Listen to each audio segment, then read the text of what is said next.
बीडच्या जैताळवाडी गावातील एका शेतकऱ्यानं 2 एकर कांद्याच्या पिकावर अक्षरशः रोटावेटर फिरवलाय। ढगाळ वातावरण आणि त्यामुळे अगोदरच कांद्यावर अनेक कीड आणि रोग आलेत। यात लागवडीसाठी आणि फवारणीसाठी खत यासाठी केलेला खर्चही निघत नव्हता। पुन्हा काढणीचा खर्च नको म्हणून उभ्या कांद्याच्या पिकावर रोटावेटर या शेतकऱ्यानं फिरवलेला आहे। कांद्यावरील निर्यात बंदी उठवा। सध्या कांद्याला 10 ते 11 रुपये किलोचा दर मिळतोय। कमीत कमी 30 रुपये किलोचा दर मिळावा अशी शेतकऱ्यांची अपेक्षा आहे। या कांदा उत्पादक शेतकऱ्यांसोबत संवाद साधलाय लोकशाही मराठीचे प्रतिनिधी हरिदास तावरे यांनी। पाहूया। बीड जिल्ह्यात हजारो हेक्टर क्षेत्रावर कांद्याची लागवड झालेली आहे, मात्र कांद्याला भावच नसल्यामुळे शेतकरी हवालदिल झाल्याचं चित्र या ठिकाणी पाहायला मिळते।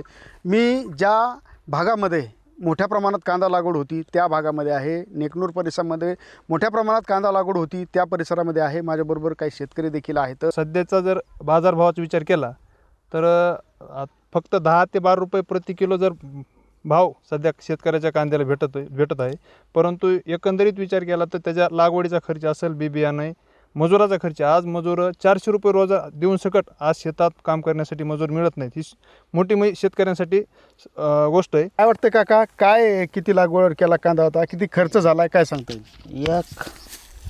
एक एकर कांदा लावला, हां, त्याचा 50 ते 70 हजार रुपये खर्च झाला आहे। बरं, हां, आणि किती निघाला कांदा? कांदा निघाला 50 पोते। सरकारकडे एकच मागणी की आम्हाला भाव वाढवून द्या। हे खर्च लय होतोय की हे फवारणी झालं, हे झालं, रानात फवारायचं म्हणलं तर लय पैसे लागतात त्याला, आणि लय खर्च येतोय।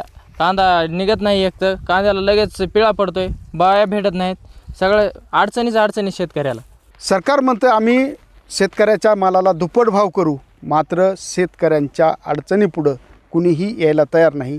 नेते मंडळी असतील हे मात्र नुसते शेतकऱ्यांना घोषणांचा पाऊस पाडतात, आश्वासन देतात, मात्र प्रत्यक्षात मात्र शेतकऱ्यांच्या पदरात निराशाच पडल्याचं चित्र या ठिकाणी पाहायला मिळतं आहे। हरिदास तावरे, लोकशाही मराठी, बीड।